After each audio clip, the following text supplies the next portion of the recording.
Champions ട്രോഫിക്കുള്ള Indian ടീമിൽ മലയാളി താരം സഞ്ജു സാംസന് ഇടം നൽകാത്തതിൽ വിമർശനവുമായി എത്തിയിരിക്കുകയാണ് മുൻ താരം ഹർഭജൻ സിംഗ്. ഇദ്ദേഹം പറഞ്ഞത് ഇങ്ങനെയാണ്: സത്യം പറഞ്ഞാൽ അവനെക്കുറിച്ച് ഓർക്കുമ്പോൾ എനിക്ക് സങ്കടമുണ്ട്. എത്ര റണ്ണടിച്ചാലും അവനെ ഒഴിവാക്കും. ചാമ്പ്യൻസ് ട്രോഫി ടീമിൽ 15 പേരെ മാത്രമേ പരമാവധി ഉൾപ്പെടുത്താനാവൂമെന്ന് എനിക്കറിയാം. പക്ഷേ സഞ്ജുവിൻ്റെ കളിശൈലിക്ക് ഏറ്റവും കൂടുതൽ യോജിക്കുന്ന ഫോർമാറ്റാണിത്. ഈ ഫോർമാറ്റിൽ അവന് 5-5, 5-6 ബാറ്റിംഗ് ശരാശരിയുമുണ്ട്.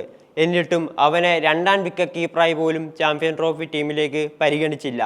അവനെ ടീമിലെടുക്കുന്നതിനെക്കുറിച്ച് ചോദിക്കുമ്പോൾ ആരുടെ സ്ഥാനത്ത് എന്നതാണ് പലരും ചോദിക്കുന്നത്. സ്ഥാനങ്ങളൊക്കെ വിചാരിച്ചാൽ ഉണ്ടാക്കാവുന്നതേയുള്ളൂവെന്നും സ്വിച്ചിന് നൽകിയ അഭിമുഖത്തിൽ ഹർഭജൻ പറഞ്ഞു. 2021 ശ്രീലങ്കയ്ക്കെതിരായി ഇന്ത്യക്കായി ഏകദിന അരങ്ങേറ്റം നടത്തിയ സഞ്ജു 16 മത്സരങ്ങളിൽ ഒരു സെഞ്ചുറി ഉൾപ്പെടെ 56.66 ശരാശരിയിൽ 510 റൺസ് നേടിയിട്ടുണ്ട്. ദക്ഷിണാഫ്രിക്കയ്ക്കെതിരെ 2023 അവസാനം കളിച്ച ഏകദിനത്തിലായിരുന്നു സഞ്ജുവിൻ്റെ കന്നി സെഞ്ചുറി.